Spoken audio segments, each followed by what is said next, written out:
All right, man. Let's react to this. The tragic death of DatPiff. You feel me? What's going on, man? It's your boy Finesse Dog. Now for real, we back again. We're gonna keep it consistent on the channel, but let's get right to it. You feel me? Appreciate all the support. Everybody tapped in. Hey, we hit 200 subscribers. We on the way to 300. Tap in. Tap in. Nah, for real. Let's get it. My headphones.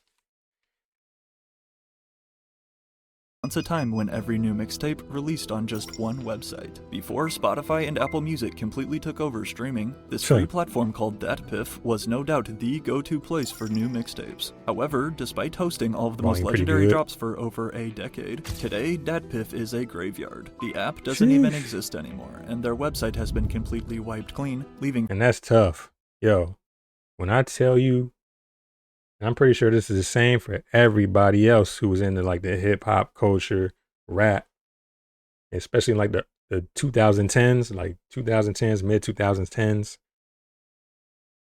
DatPiff,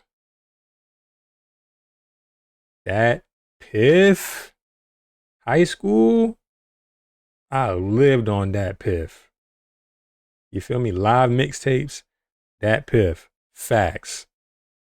DatPiff, yo, not only am I downloading mixtapes after mixtape after mixtape, I'm going on the anticipation page to see what upcoming mixtapes is coming out so I can be ready for the next heat. Nah, for real, shout out to DatPiff. Fans worried Legendary. that their classic mixtapes may be lost forever. But what happened to the king of mixtapes? Well, as we're about to see, the death of DatPiff can actually all be traced back to one massive mistake. I started to learn that, I've entered the Silicon Valley world now, the corporate world. You know, so again, I'm sitting there having to think like, damn, I killed my own brand. I'm guessing this is If the you owner, didn't grow creator. up in the late 2000s and early 2010s, you will never fully understand how important DatPiff was to hip-hop. Launched back in 2005 by this guy named Kyle K.P. Riley, his original idea was simple: bring every mixtape together to one place online. The only problem, though, KP had zero experience in technology. So, as a result, KP decided to team up with this guy, Marcus Frazier, for some help. I don't really have any technical skills myself.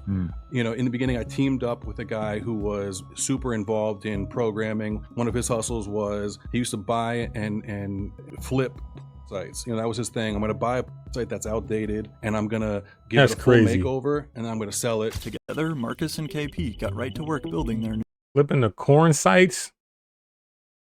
That's crazy. It's probably a good hustle though. Nah, for real. New business. Marcus focused on the actual website, while KP worked on using his connections to bring users onto the site. At first, they honestly weren't in it for the money, but rather instead to feed KP's constant desire for sharing new music and helping upcoming artists. But this was at a time where the internet, like you said, wasn't really as, you know, dominant as it is today. So really the only way for me to share this music was to go to my friends and say, hey, here, listen to this, you know, sit in a room, sit in a car and just play the music. So something just dawned on us, like, you know, there's got to be easier way to do this. There's got to be a way where we can upload this to the computer. Still to this day, KP says that DatPiff never spent a single penny on advertising in company history. But by simply spreading via word of mouth, over the next few years, DatPiff's user base saw exponential growth, which also opened up the ability for them to sell ads on their own website. Regardless of their early success though, the DatPiff team remained small, as by 2008, there literally remained just 2 employees, KP and Marcus. However, that very same year came the first major roadblock on their journey. While KP had faced no— Hey, they was raking it in. It's only 2 of us?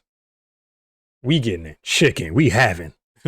We having issues up to this point in terms of any legal trouble. That was until one day when his phone rang. And we had Leor Cohen, who was running Warner at the time. He basically reached out. Everybody knows essentially told his team, tapped into the music game. I can't stand that one of our main artists, when I search his name on Google, free mixtapes are the first thing that comes up. He's like, that's just not acceptable. With the head of Warner Records upset that DatPiff was uploading their art. That boy was dropping tape after tape after tape after tape. Boy. All mixtapes all for free. KP was in a tough position. But as the smart businessman he is, after then flying out— I hate to be, I don't want to pause it too much, but nigga, the fact that these artists could put out these songs and not even have to get nothing cleared. So it's so much good music without even having to be cleared because everything free. They're not making no money off it. It's for free. So we getting all this music with as many samples as niggas want to use the peak music. You know what I'm saying? Without having to worry about artists having to clear shit and shit being changed and music being changed. Everything is the way it is, from the studio to the tape to the computer, nigga. Fire. We was getting albums damn near for the free ski. To New York to meet with Warner and discuss options. An agreement was then met to basically work together in partnership, as by showing them DatPiff's streaming numbers for Gucci's music and how much they've helped him grow. Look at those tapes. You feel me? Trap House 3, Trap God. You feel me? Nah, for real. You know what I mean? Just too many tapes. The Bird Print. You feel me? Had the World War III tapes. Free Bricks with Future. You dig? Nah, for real. You had the joint with Chief Keef. Too much heat, bruh. Too much heat. Too much heat. P describes this as really the first moment when record labels came to terms with the idea of mixtapes and accepted they were here to stay. So labels started essentially saying, you know what, like, we have to give them more creative control. If they want to do a project with their friend or with another artist, we can't say no, because they're just going to go do it anyway and put it out. But in 2008 though, came another one of DatPiff's biggest decisions in regards to development, opting to switch over to a user-based uploading style, similar to that of YouTube for example. The only issue was, Frazier was allegedly adamant about keeping pirated retail albums off his site, which meant he had to review each submission himself. This quickly became too much to handle, and that's with when you the need queue to post employees. onto DatPiff sometimes hitting 2 to 3 weeks, KP and Marcus Frazier knew it was time to expand. However, not by much, some employees, because boy. even at the peak of DatPiff's success, the number of employees never reached more than 5, since crazy. KP wanted to keep it small to avoid internal problems. As we're about to see in a sec, KP would later change his mind, and although what he did still haunts him to this day, Things that still kind of pains me every day is just how DatPiff didn't go out in the right way, and this kind of desire to not fully feel at peace until that happens. Back in 2009 though, DatPiff was just getting started. Keep in mind too that when they launched, Spotify and Apple Music were still yet to even exist, so if you wanted to listen to music, you not only had to download each song to your iPod or MP3 player, but also purchase them individually. Yet, DatPiff eliminated both of these problems, providing a trusted middle ground for the hottest Got 'em out the mixtapes paint. free of charge. Now, the late 2000s in hip-hop was also when we saw the blog era come to fruition, and with the rise of a new generation of soon-to-be stars, That blog the question era? remained, where were fans going to stream their music? For a while, Kendrick, the obvious Drake, answer was DatPiff. Wiz, DatPiff. J. If you're young, you Cole, remember, Wale. DatPiff used to be the go-to place for new mixtapes. On In me. a lot of sense, they're truly pioneers in the streaming space altogether. But DatPiff was one of the most crucial outlets in hip-hop, in the blogosphere, in the music industry. This is where you found all the classic Big Sean mixtapes, all the classic Lil Facts. Wayne mixtapes, etc. Wiz Detroit. Khalifa was really the first major artist that blew up from DatPiff, recalls KP, when people realized you could profit Wiz. very handsomely off giving away free music. Instead of charging fans to stream the music, these major artists that were blowing up on DatPiff, like Wiz Khalifa, Taylor were seeing the profits Alderdice, pay off in tough, other ways, classic tape. such as ticket sales or merch. Still listen But to it to by this no day. means is Cushion Orange Juice Cushion the only OJ? classic DatPiff release. Tough. KP is from Philadelphia, which is important to note because the #1 most downloaded mixtape in Dream DatPiff Chasers history 2? is That's crazy. Dream Chasers 2, it was an event. I ain't gonna lie. It was cinema. When Dream Chasers 2 came out, it was cinema. I ain't gonna hold you. You had Sorry for the Wait, Wiz Khalifa, Taylor Alderdice, Detroit, Big Sean, just said that. Dedication for Lil Wayne again. Rich Forever. Yeah. When Ross dropped that Rich Forever, that Stay Scheming went crazy. And then Cabin Fever 2, Wiz Khalifa. Nah, for real, but hey. These tapes too, word to everything. If your tape ain't have the 1 million diamond, the 1 million downloads diamond next to your joint, you wasn't doing it. Now, for real, you wasn't them. Meek Mill's Dream Chasers Dang. 2, a Philadelphia artist that KP Yeah, Dream not Chasers only 2. came up with, but actually convinced into using That tape the was huge. internet. And a lot of people don't know this, but Meek Mill was one of the first artists I had to sit there and beg. This was about 2009. Meek was doing about $100,000 each time he would put out a mixtape. Yeah, he he would was selling easily his own sell mixtapes. $100,000 in the Facts. streets, within 2 weeks of selling physical copies. Flamers. And I said to, Charlie Mack, who was his manager at the time, shouts to Charlie Mack, I said, it's cool, Mr. but when I go to Philadelphia. LA and I talk about Meek Mill, Crazy. everybody looks at me like I'm crazy. They say, Meek Mills, what the hell is that? I don't even know who that is. You know, I'm the one who convinced him to essentially use the internet because he was very internet illiterate at the time. He still is, some would say, yeah. yeah. Agreeing to pay Meek and his team anywhere from $10,000 to $15,000 to post his mixtapes. As more and more artists were joining by the day, soon a snowball effect started rolling. However, contrary to another popular media platform at the time, instead of following WorldStar's strategy and charging artists a fee to post onto their website, instead, KP and DatPiff began doing the exact opposite, paying artists to post on DatPiff. And the very first artist to ever do an exclusive release through DatPiff, to no surprise, was Soulja Boy. And funny enough, Soulja Boy is somebody who always prides himself on, I was the first to do it, Soulja Boy was the first major artist to reach out to us and talk about exclusive content. And, you know, he was huge at that time. Even going on to release an entire mixtape titled DatPiff in 2000. I'm gonna keep it a bean. That might be cap. Well, I don't know. Was Turn My Swag On? Did that ever come out? I don't remember. Soulja Boy, I don't think it was that big around this time. But he was kind of trending down, but he was still had some buzz. I'm gonna keep it a bean. But I ain't never really download music from Soulja Boy on DatPiff. Hell nah. Along with then, countless more mainstream artists seeing huge growth through the platform. Now those tapes, that Friday Night Lights, different. Detroit, different. So Far Gone. So, man, we are, of course, man. We can't forget the king of the mixtape era himself, Lil Wayne. No Ceilings, The Drought, The Dedication. No Ceilings was crazy. Sorry for the Wait. Drought, crazy. These are just a few of the many. Sorry for the Wait, Brazy. Dedication. An artist who has literally always all recorded heaters. New music. DatPiff allowed Lil Wayne an outlet to share these songs with fans literally whenever he wanted. Not to mention, without having to worry about samples or clearing other artists' beats, which he'd often rap over for his mixtapes. What did I say? We was getting full albums. No issues because you didn't have to clear it. Niggas it was going for the free. The only reason niggas be having clearance issues now is because when you sample something from back in the day or somebody else's, some other artist's music and you try to put it out, they want to cut. You can't just sample everything. You feel me? So we was getting classics, bangers after bangers in the streets, like for the free. We didn't have to worry about artists cutting, you know what I'm saying, cutting back on music or having to worry about clearance issues. Everything was just coming out and it was hard.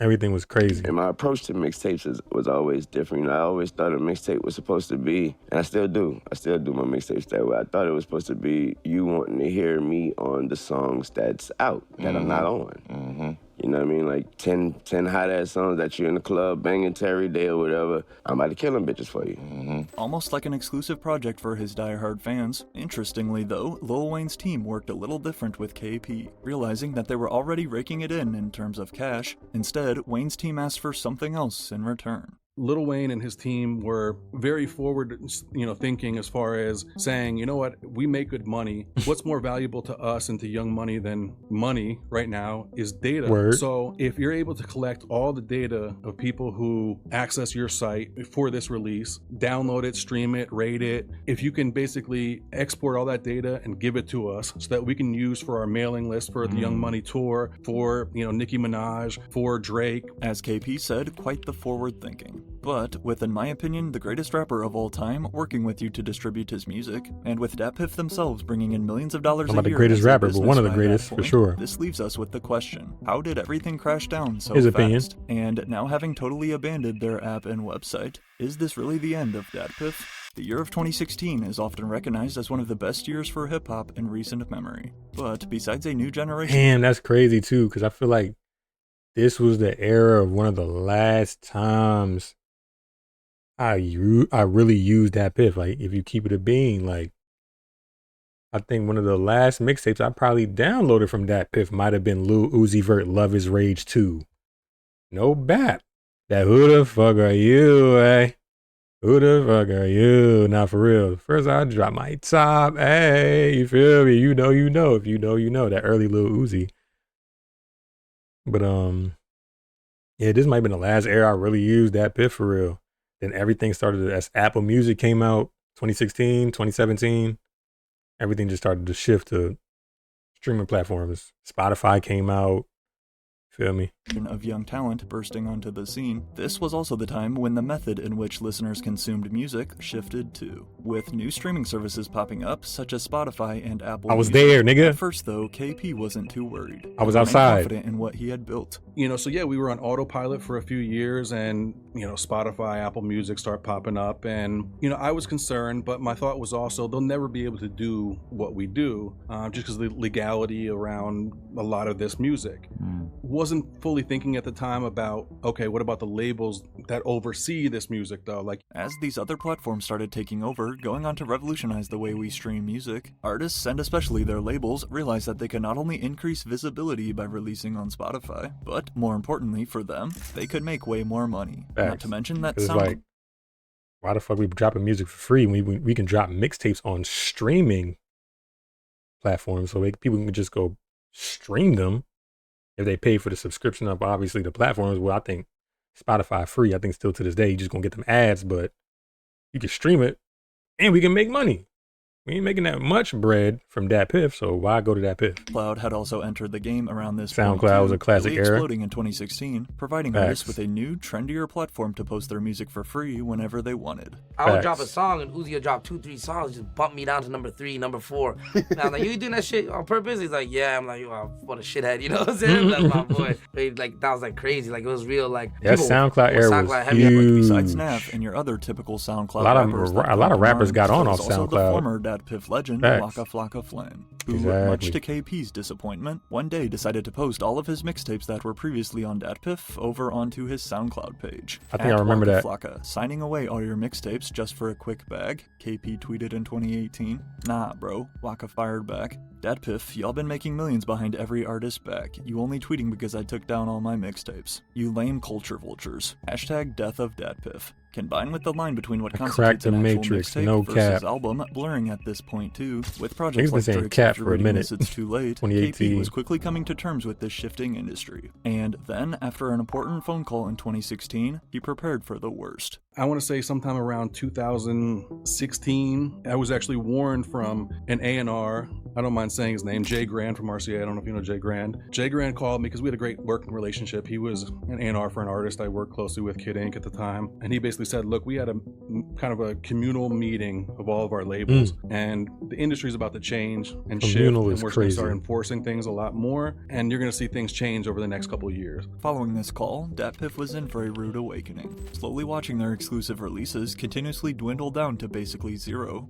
As record labels adjusted to this new streaming era, in a last-ditch effort to adapt, KP would then launch and lock in on the DatPiff YouTube channel, able to then release a few exclusive projects with artists on there. Unfortunately though, KP was only delaying the inevitable. Seeing the revenue decline, and then just the extra work I was having to do, and again, being a small company, me shouldering pretty much everything, it became a lot to do just to sustain barely what we were doing. With DatPiff's revenue on a consistent decline, KP was forced to make his toughest decision yet. It was time to sell the company. Yet the question remained to who? Having built this entire business from the ground up, basically by himself, KP did not want to just sell it off to some randoms. And as it turns out, the streaming giant Apple Music was actually one of the first interested buyers. If you can remember, back at this time, Apple Music was also experimenting with the idea of exclusive releases, one of the biggest being Chance the Rapper's coloring book, which KP had offered Chance a deal to release it via DatPiff in 2016, but there was just no way he could compete with Apple. So that was another thing. Chance was somebody that, you know, I did all of his, you know, mixtapes up to that point. I went to him with an offer of 50 grand, I think, for that mixtape. And then I remember a few days before Apple Music released it, his manager Pat called and said Apple offered him 1.5 million. Wow. And then, you know, again, that's one of those things like, damn, like, that's seven I couldn't even figures. get close to that, and I can't be mad at him. You're talking about 50 grand compared to 1.5. Not only did the Chance Nothing. the Rapper DatPiff deal Literally fall through, nothing. but so Nathaniel. did Apple's offer to buy the platform. And as KP felt left with no other choice, in 2019, DatPiff was officially sold to this Santa Monica-based company called Media Lab. Lab. With only one other brand under their belt at the time, Whisper, Media Lab apparently had a big desire to venture into the music space, and felt that acquiring DatPiff was the perfect That place just sounds to like a start. They made a corporate fair offer for brand, Nah, and for obviously real. the fact that They revenues sound like were they're gonna declining, ruin some turning shit. down a couple $1 million. You sell it to them, kinda they just ruin it. We could never get this offer again, you know. And if they can, you know, provide this kind How of much did he Silicon say? Valley backing again,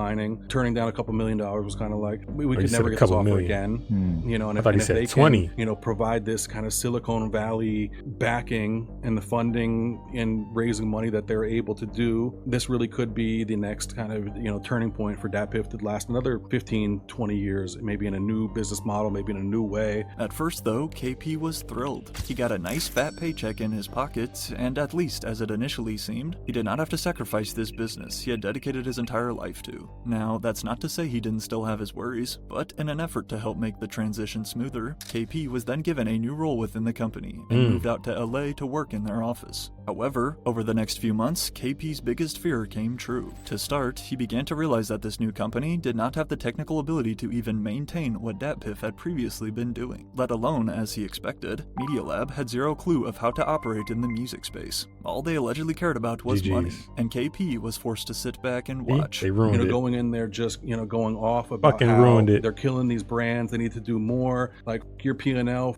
your, you know, these spreadsheets you give us, like none of us give a fuck about that. We just want you to, at minimum, sustain what we did to be successful to this time, and you guys aren't even doing that. As he tells it, all Media Lab wanted was more money, but yet their actions were leading to the exact opposite. KP tried to remain patient, but as the year of 2020 then rolled around, so did Media Lab's next business idea. During the COVID pandemic, KP was tasked with bringing them in similar brands which could help revive the company, and having known the guys behind the similarly struggling media outlet, WorldStar, for over a decade by this point, following the death of WorldStar's original founder and CEO died. These new owners would likely be open to discussing a deal, and starting fresh like DatPiff did. Thus, WorldStar was also then purchased by Media Lab. However, this idea totally backfired for KP and DatPiff. So we brought in WorldStar to the fold, I ain't been and at on that point WorldStar I had in my oh years. shit moment even more, because I realized now, okay, I feel like, you know what replaced WorldStar for the most part? Social media. Like, why go to I mean, you can go, I guess they still have videos and other things there too, but a lot of the little viral moments, the Vine comps, if you know, you know, and all that shit just be all over the TikTok. All that shit be all over Instagram Reels, Instagram Explore page, Twitter. Like, social media just, the way it evolved kind of took over that WorldStar. Like, that's why I was like, I really ain't had no need to go. You see most of that shit probably on Facebook too. Like, not only do they fully not know what they're doing, not know the industry, but now WorldStar is the top priority. DatPiff has now become, you know, the least priority. Cooked. According to KP, Media Lab simply was not interested in investing any more money into these purchased brands. Look at these. Hold on, he just look so corporate. Look at Jenny. I don't trust her with DatPiff. I don't trust her. Michael Hayward. Nope. Don't trust you neither. Neither do I trust you, Kitty Chung. Word. KP, Media Lab simply was not trust interested none of them in niggas. investing Look at any the more three money niggas at the into bottom these too. purchased Nope. brands, Trust y'all but motherfuckers neither. rather just wanted to leverage their popular names and power to milk them for all they had left. But they didn't stop there. So Genius came into the fold, and then what happened was Genius became now the top priority. WorldStar gets kicked down. Oh, DatPiff they at the own bottom. Genius? So now I Like have Rap all my Genius? WorldStar guys looking at me like, Didn't know that. This kind of sucks now. Like, in 2021, it was announced that another popular online music outlet, Genius, had also been officially acquired for $80 million by I did Media not Lab. know that. And as we can see today Rap on their Genius website, still relevant. They kept going. Media Lab now owns Genius, Imgur, WorldStar Hip Hop, the formerly Kick. popular Kick Messenger, DatPiff, Amino, and They a little late on Whisper. that Kick. They still market DatPiff as, quote, the authority in mixtapes on their page, with allegedly a 5 million global monthly reach. However, if you go to datpiff.com, the site which used to be home to thousands of classic mixtapes, today you are instead met with this misleading message. Embrace the next generation of DatPiff. We're evolving beyond our website and app to take DatPiff to the next generation. On YouTube. While we're working away on the next iteration of DatPiff, we've partnered with archive.org to continue to make the library accessible. We'll have more to share soon, but in the meantime, make sure to follow us on YouTube and Instagram to stay on top of new mixtape releases.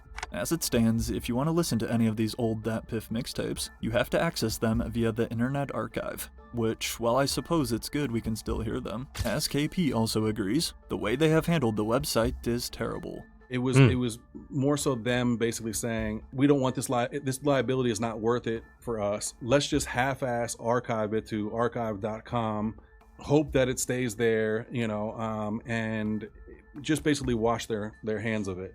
with Media Lab essentially no longer GGs. wanting anything to do with DatPiff. In March of 2023, then came a server crash which almost erased everything. As users had already been pointing out how the platform was basically dead by this point, one day fans noticed that DatPiff had shut down. But as thousands of RIP posts flooded and fans paid their respects to a fallen legend, then came this announcement. Despite the rumors, we are happy to report that we will still be supplying you with all the mixtapes you love. We're working through technical issues on our site and app, but still actively update our YouTube. Thanks for all the love and concerns, but we promise we are still here. With doubts that this tweet was just damage control though, and a fast way to ease worry, again, this post was over 2 years ago. And not only does the DatPiff website still remain frozen like this, but again, their app no longer exists either. What had seemed like the perfect transition for KP and his business pay for the domain, turned that's it. into a nightmare right in front of his eyes.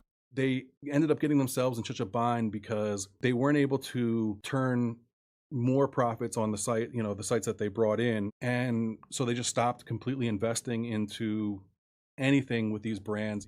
After, as he says, finally getting out of his NDA with Media Lab, KP can now talk about what truly went down. Despite his new position within the company, and despite being paid extremely well, watching this business, which was like his baby, come crashing down could not have been easy. In fact, we know that it wasn't easy. Because shortly after cutting ties and then leaving Media Lab on rough terms, it turns out KP actually offered to buy back the entire DatPiff name and brand. However, Media Lab declined. And as for their reason why, maybe they were trying to operate privately, or and that's kind of some hoe shit, because it's like, so let me buy it back then, nigga. I ain't doing shit with it. It's like,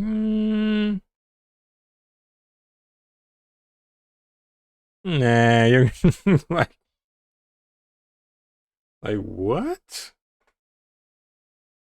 Or I'm not sure the exact reason, because that's when you get these corporate what companies I offered versus what it was making in the state that they left saying? it in, it would have been to worth the their culture, while. man. As a result, this has only led to more problems though for Media Lab. Once, record labels learned that their good partner KP was no longer in charge of DatPiff, and instead a multi-million-dollar corporation in California now owns it, this became the green light for labels to start enforcing more DMCAs, and taking their artists' music down off of DatPiff. But although we've started to see a lot of these older mixtapes now be uploaded to Spotify and Apple Music, many of them just aren't the same, missing multiple songs due to samples not getting cleared or forced to change different instrumentals. At the end of the day, nothing will ever hit like those old mixtapes on DatPiff. No bad. Well, you sold out. You're a sellout. And I even responded to them saying, you know what? To a degree, I did, and it wasn't with the intention of selling out with the purpose of harming, hurting. At the time, I really thought it was something that would be beneficial for the future and the growth and all that stuff. Even when I brought in WorldStar. The truth is, no one really knows if DatPiff's website and app will ever actually return. However, one thing is for sure. KP is out of the picture. Damn, man. R.I.P. DatPiff, man. R.I.P. DatPiff. Yeah, man. Staple in the culture. I spent hours on DatPiff. Where DatPiff just had tons and tons and tons of like classic music. You feel me? From artists that I still support to this day, that I still listen to heavy. You did from Currency.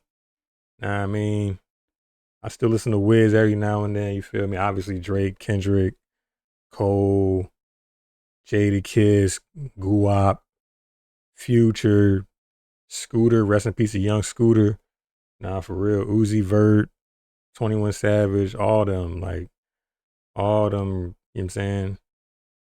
All them folks that used to drop on DatPiff. Obviously Wayne, the big contenders, the heavy contenders, Meek, Ross, just everybody used to just drop classic tapes, you feel me, from back then, like classic music, Joey Badass, you feel me, just, I still listen to some of their music to this day, and I still, like I said, I got some of their old music, you dig, on my laptop and downloaded to my Apple Music too, so we've been tapped in, and luckily, some of these artists, like Cole recently, been uploading their old stuff, their old tapes, to Apple Music. You can get all of Cole's mixtape. You can get the Warm Up, Friday Night Lights, you feel me?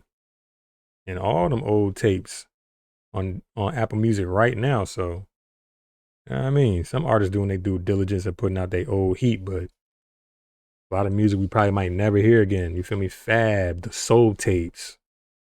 Yeesh. That was a crazy era. Nah, for real. It's probably some tapes I'm missing right now, some artists I'm missing right now, but he did from the blog era, Yall. Nah, for real. So I think he put out his old tapes, the album, the mixtapes about nothing. He put those tapes on Apple Music. So some artists still doing their due diligence now, for real, still keeping that old music alive, but it'll probably never be another era like DatPiff, man. Nah, for real. And there's some tapes that really never dropped. Future. I'm still waiting for that. What was it called? Ape Shit.